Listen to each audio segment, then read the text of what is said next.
नमस्कार दोस्तों, मैं हूं रेवत सिंह, अध्यापक भर्ती 2023 में चयनित। दोस्तों, जैसा कि आपने थंबनेल में देखा था कि 30 दिनों में कैसे रीट का एग्जाम पास करें, तो दोस्तों जो मैंने रणनीति अपनाई थी और मैंने किस तरह से पढ़ा था, एग्जाम के समय मेरी कैसी रणनीतियाँ थी, उन सब के बारे में बात करेंगे।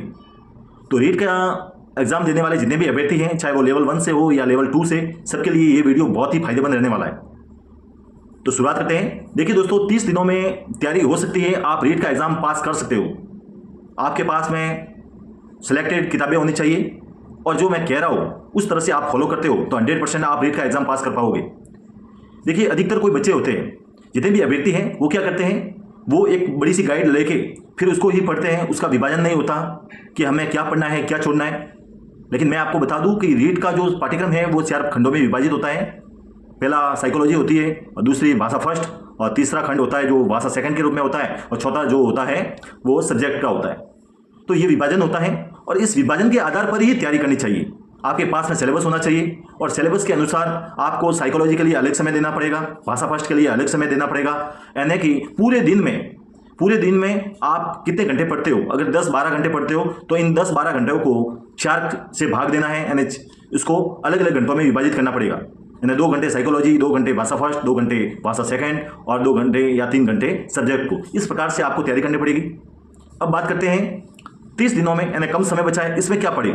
इसमें बहुत सारा मैटर है। अब पढ़े क्या, तो आपको जो लंबे समय से तैयारी तो करते आ रहे हो, लेकिन इस अंतिम समय में क्या करना है, आप सिलेबस लेके बैठोगे और सिलेबस में देखोगे कि ऐसे कौन से टॉपिक है जो आपको नहीं आते। ध्यान से सुनना, बहुत इंपॉर्टेंट रहने वाला है। ऐसे कौन से टॉपिक है, जैसे साइकोलॉजी का आपने फर्स्ट पार्ट खोला और उसमें आपने देखा कि इसमें से ऐसे टॉपिक है लगभग 6-7 यूनिट में विभाजित है, और इसमें से 2 यूनिट ऐसी है जो मुझे नहीं आती, या 2 यूनिट से सवाल बनते हैं तो मैं इसका उत्तर देने में झिझक रहा हूँ या मेरे उत्तर अधिकतर गलत हो रहे हैं। ऐसे 2 यूनिटों का चयन करें, ऐसे टॉपिक का चयन करें जो आपको बहुत कमजोर है, तो उसको ही पढ़ना है। जैसे साइकोलॉजी में जैसे वृद्धि और विकास है, ये अधिकतर जितने भी अभ्यर्थी हैं उनको पता है कि वृद्धि क्या है, विकास क्या है, लेकिन तो भी अंतिम समय में ये क्या ये पढ़ेगा। इससे पढ़ने के बजाय आप उन टॉपिक पर साइकोलॉजी के विशेष ध्यान दोगे जो टॉपिक आपको नहीं आते हैं। ऐसे कौन से सिद्धांत दिए या किससे संबंधित कोई ऐसे कॉन्सेप्ट है जो आपको समझ में नहीं आ रहा है, उसको बार बार देखिए, क्योंकि इस अंतिम समय में उन्हीं टॉपिक को देखना है, क्योंकि वो सरल टॉपिक है, वो तो आपको आते हैं, उसका सवाल आएगा तो आप आराम से दे पाओगे। लेकिन जो टॉपिक आपको नहीं आते उस पर विशेष ध्यान देना है, पहली बात। और दूसरी बात ये, इस प्रकार से आपको जो चयनित किताब है या जो भी पुस्तकें हैं, उन एक ही पुस्तकों को बार बार पढ़ना है। आप अलग अलग पुस्तकों को नहीं रखना है। आपके माइंड में यह भी आ रहा होगा कि इतनी सारी लाखों की भीड़ होती है, इन भीड़ों में जैसे 12 लाख 15 लाख फॉर्म हो गए और इसमें हम कैसे पास होंगे, क्या पता पेपर कैसा आएगा, हमारा सिलेक्शन नहीं होगा नहीं होगा। इस प्रकार के बहुत सारे प्रश्न आते हैं आपके माइंड में। लेकिन आपको घबराना नहीं है, आपको सिर्फ पॉजिटिव माइंड के साथ में आपको तैयारी करनी है। आपको यह नहीं देखना है कितने फॉर्म आए कितने गए, कोई लेना देना नहीं रखना है। अपने तैयारी पर फोकस रखना है। अपने पास में सिलेबस होना चाहिए और सिलेबस का क्या क्या पॉइंट है, कौन से ऐसे टॉपिक है जो मेरे कमजोर है, पूरा माइंड में याद होना चाहिए। पूरा का पूरा सिलेबस आपको याद है तो मैं समझता हूँ 100% आपका सिलेक्शन श्योर है। आप साइकोलॉजी में पढ़ोगे तो आप मुंह से कहोगे कि मुझे वृद्धि विकास आता है, वृद्धि विकास के सिद्धांत आते हैं, वंशानुक्रम वातावरण आता है। तो इस प्रकार के आपको टॉपिक आते हैं, लेकिन ऐसे कौन से टॉपिक है जो नई शिक्षा नीति से संबंधित हो, ये मुझे थोड़ा सा कमजोर है, या इस प्रकार के कुछ माइंड में प्रश्न आते हैं। जो आपको कमजोर टॉपिक वाले माइंड में प्रश्न आते हैं, उन्हीं पर फोकस करना है। इन कम समय में उन्हीं पर फोकस करना है। अगर अच्छे से उन टॉपिक को करोगे तो आपके टॉप रैंक के साथ में पास होंगे, आपके अच्छे नंबर आएंगे। जो मैंने फॉर्मूला अपनाया था वही मैं आपको बोल रहा हूँ। मैंने अंतिम समय में वही पढ़ा था जो मुझे नहीं आते थे, जो आते थे उस पर मैंने ध्यान ही नहीं दिया। जैसे कोई भी बात की, इसमें जरूरी नहीं है साइकोलॉजी की, आप भाषा फर्स्ट में हिंदी की बात करें तो हिंदी में कुछ टॉपिक ऐसे हैं जैसे सर्वनाम विशेषण है, तो ये इजी टॉपिक है। तो हमने जैसे हिंदी में कौन से जैसे पर्यायवाची शब्द है तो बहुत सारे अलग अलग प्रकार के आ सकते हैं, तो उसके बारे में थोड़ा सा देख लिया। टीचिंग मेथड से संबंधित कोई विधिया है तो उसके बारे में देख लिया। जो टॉपिक नहीं आते हैं उस पर ज़्यादा फोकस करना है, जो आते हैं उस पर कम फोकस करना है, क्योंकि समय बहुत कम बचा है और इस कम समय में स्मार्ट तरीके से तैयारी करने का यही फॉर्मूला है।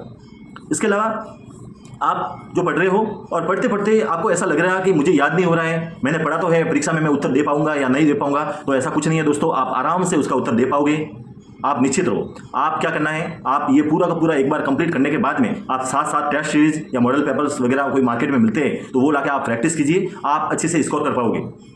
रही बात ऑनलाइन टेस्ट की, तो आप ऑनलाइन, मैं आपसे ये कहना चाहूँगा कि ऑनलाइन टेस्ट आपको नहीं देना है। खास तौर पे, क्योंकि ऑनलाइन टेस्ट देने से आप में शायद डीमोटिवेट हो सकते हो मेरे हिसाब से, क्योंकि बहुत सारे बच्चे ऑनलाइन एग्जाम देते हैं तो उससे कोई कोई होते हैं नकल करके या किसी के द्वारा कोई एग्जाम दिलवा देते हैं, तो देने के बाद में उसकी रैंक में मतलब उसे ऐसा लगता है कि बहुत रैंक पीछे रह गई है, मेरा तो मैं कहाँ पर रहूँ, मेरा स्कोर क्या है। तो ऑनलाइन जो एग्जाम होता है उसमें विश्वसनीयता नहीं रहती है।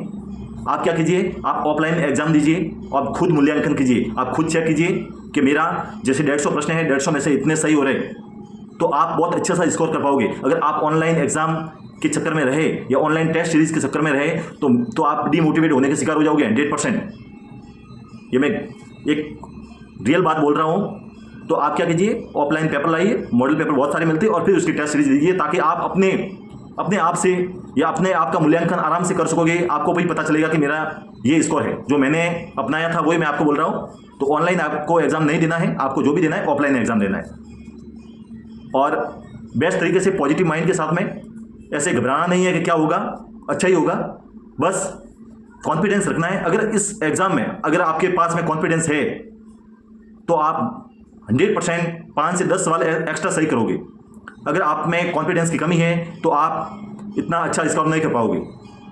ठीक है दोस्तों, और कोई आपका कोई प्रश्न है तो आप कमेंट में दो, मैं आपका उत्तर देने का प्रयास करूंगा। इसके साथ में नए वीडियो के माध्यम से कौन से ऐसी रणनीति हो, किस प्रकार की रणनीति के साथ में पेपर को सॉल्व करें ताकि बेस्ट स्कोर आ सके, अच्छे नंबर आ सके, उसके बारे में आएगा।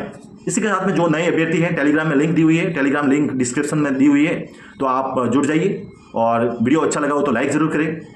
मिलते हैं एक नई बेहतरीन वीडियो के साथ में, तब तक के लिए जय हिंद।